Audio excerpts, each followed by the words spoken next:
Philippe Contal, bonjour. Bonjour. Vous êtes connu comme étant l'un des pionniers dans le monde d'Internet à avoir fait parler les Templiers sur un site de forum que vous aviez ouvert qui s'appelait templiers.org notamment, et d'autres, Qatar, etc.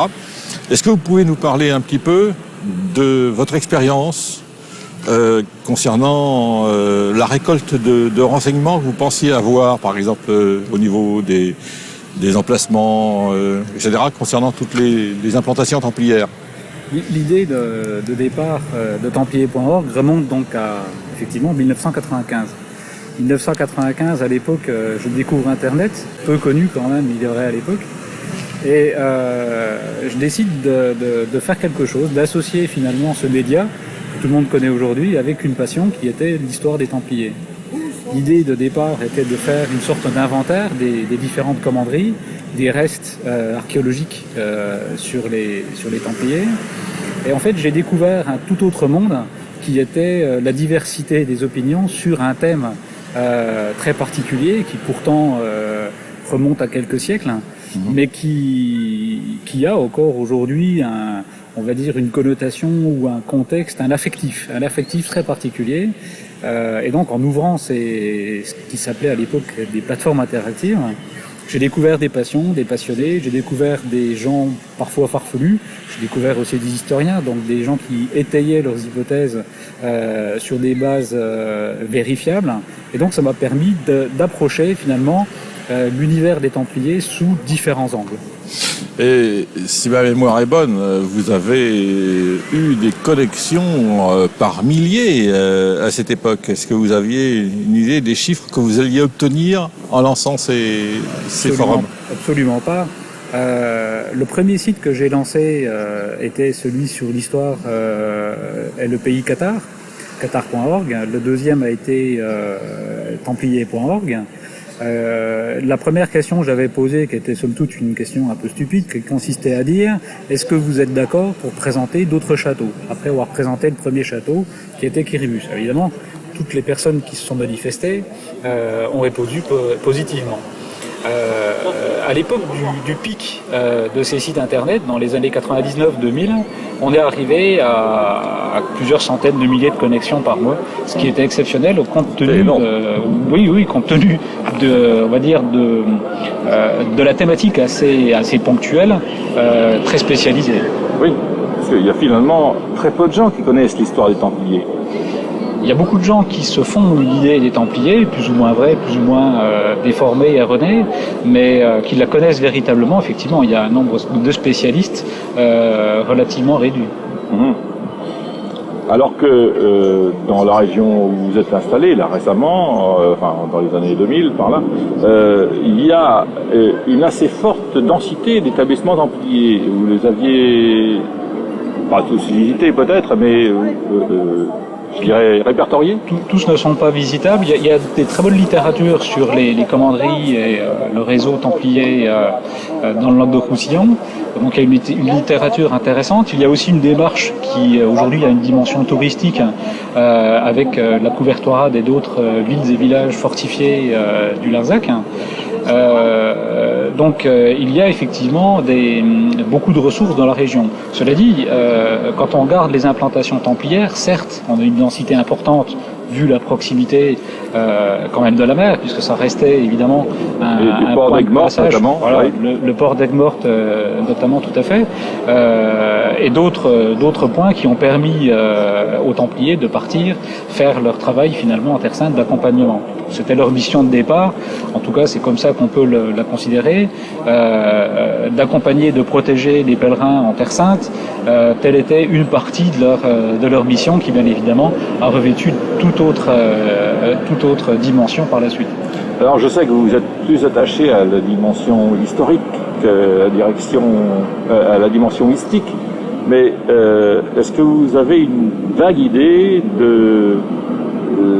du pourquoi les Templiers ont pris une telle aura de mystère, notamment je pense dans la région, à propos de l'affaire de Rennes-le-Château, tout le monde a parlé des Templiers, de l'ordre de Sion. Ils auraient ramené je ne sais quelle relique de Terre Sainte. Est-ce que vous avez quelque chose à dire là-dessus? Je n'ai pas de prétention à donner une réponse, bien évidemment. Néanmoins, autant les Templiers que les Cathars, que Rennes-le-Château et d'autres thèmes ont cette particularité de cristalliser différents intérêts. Et effectivement, on ne peut pas, à un moment donné, s'intéresser à ces thèmes sans avoir au moins un intérêt, une certaine forme de curiosité pour autre chose que ce que les livres d'histoire veulent bien nous apprendre. Alors, à partir de là, il est extrêmement difficile de séparer ce qui va être vérifiable, historique, de ce qui va être interprété, en particulier avec les yeux qu'on peut avoir aujourd'hui, comprendre les motivations de quelqu'un qui partait en Terre Sainte il y a 7 ou 8 siècles, ça nous est extrêmement difficile. Nous n'avons plus les mêmes grilles de lecture. Et indépendamment du fait d'avoir été pionnier dans ces différents sites sur Internet, vous avez aujourd'hui une activité qui s'appelle, je crois, Histophile. Un site magnifique et vous faites des reproductions d'armes, d'armures, un tas de choses anciennes qui sont certainement passionnantes pour les passionnés. Mais est-ce qu'au travers des contacts que vous pouvez avoir avec cette activité, vous avez pu affiner un peu l'idée de l'héritage templier? Non, à vrai dire, mon activité aujourd'hui, effectivement, est tournée vers l'histoire, mais d'une manière économique, puisqu'il s'agit d'une entreprise et pas d'une association ni d'une fondation quelconque. Mais malgré cette dimension économique, ça m'a permis de découvrir encore d'autres manières d'interpréter ces différents thèmes. Et sur des sujets particuliers, mais finalement toute l'histoire nous mène à nous poser des questions sur la lecture qu'on peut avoir des siècles passés. Qu'on s'intéresse à l'époque de Ramsès II, aux chevaliers templiers, voire aux samouraïs, à un moment donné se pose la question des motivations finalement des personnes qui ont vécu à ces différentes époques. Côtoyant aujourd'hui effectivement une population assez variée, assez diversifiée, je reste toujours surpris, quelque part un peu positivement, de la diversité avec laquelle chacun aborde ces sujets-là. Tout à l'heure, je parlais de l'approche plutôt scientifique, l'approche ésotérique. Certains qui se prétendent, à tort ou à raison, c'est pas le sujet, détenteurs des secrets des Templiers. Je pense que ça démontre que malgré l'information qui aujourd'hui est disponible pour tous, entre les bibliothèques, Internet, etc., les questions sont toujours présentes et les réponses ne le sont pas. Oui, je suis tout à fait de cet avis aussi. Et qu'est-ce que vous pensez du fait que le pape ait quand même participé à l'abolition de l'ordre? Est-ce qu'il y avait vraiment une incompatibilité avec le dogme du Vatican? Je pense que le problème n'est pas là. On pourrait presque faire le parallèle avec des personnes qui se sont dans le gouvernement enfermées dans un système et à un moment donné n'ont plus d'autre choix que de se faire sortir du système qui les a créés. Je pense que le nœud du problème autour des Templiers est essentiellement politique et économique. On ne peut pas oublier que à l'époque, Philippe le Bel avait ni plus ni moins que créé un contre-pouvoir en mettant la papauté en Avignon, donc en France. Il s'est attaqué à bon nombre de minorités, dont les Templiers, et il a réussi, avec une politique de communication absolument incroyable, une machine extrêmement bien rodée, à détruire ce qui était finalement, on va dire, les prémices d'une forme d'Europe qui aurait pu devenir autre chose que ce qu'on connaît aujourd'hui. Absolument. J'ai tendance à penser que l'ordre du Temple aurait pu être une ONG moderne. Oui. Qui aurait effectivement pu être une approche de la première Europe unie. tout à fait. C'est peut-être pas la première, parce que Charlemagne a lui également apporté une vision de l'Europe à son époque, qui n'a pas duré très longtemps. Les Templiers, en 2 siècles, ont apporté quelque chose avec une organisation, une structure, un fonctionnement qui dépassait d'ailleurs le cadre de l'Hexagone, qui n'avait pas de sens à l'époque, mais ça dépassait même le cadre de l'Europe. On va dire, on était dans une Europe méditerranéenne. Oui, même de l'Europe de l'Ouest, puisque dans la partie Est, il y avait les Teutoniques qui étaient copiés quasiment sur les Templiers. Tout à fait. On ne peut pas négliger les autres ordres.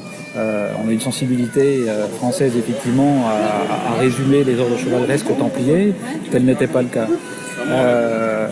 Les chevaliers templiers, à un moment donné, ont attisé la volonté des pouvoirs existants de mettre des contre-pouvoirs. On était encore à l'époque de la structuration du royaume de France, qui avait déjà fait un travail, on va dire, énorme, même s'il n'était pas positif, en éradiquant les Cathares et en annexant le comté de Toulouse. La structuration du royaume de France ne s'est pas fait par une dimension politique gentillette, mais par une dimension militaire, et ça s'est fait dans le sang, tout simplement. Donc les Templiers se sont trouvés à la conjonction d'intérêts, et à mon avis, s'ils se sont fait quelque part lâcher, pour reprendre des termes contemporains, lâcher par la papauté, c'est uniquement parce qu'à un moment donné, ils avaient été trop loin, ils avaient été trop enviés par les pouvoirs en place. Ils en devenaient menaçants, en fait, exactement, pour le pouvoir officiel. Exactement.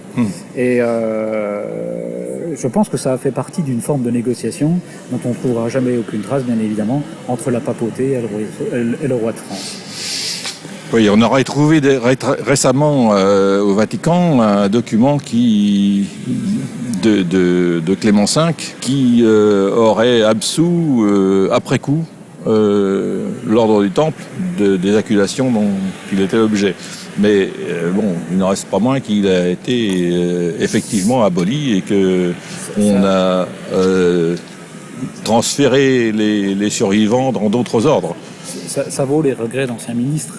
C'est-à-dire qu'à un moment donné, on peut faire le parallèle et l'histoire se répète étrangement, avec bien évidemment des particularités de son temps, mais on peut faire énormément de parallèles entre l'Antiquité, le Moyen-Âge et l'époque à laquelle on vit aujourd'hui. C'est ce qui me passionne finalement, en fait, de se dire nous ne sommes que des hommes, même 3000 ans, 5000 ans auparavant, on avait les mêmes modes de fonctionnement. Philippe Contage, je vous remercie beaucoup. Merci à vous.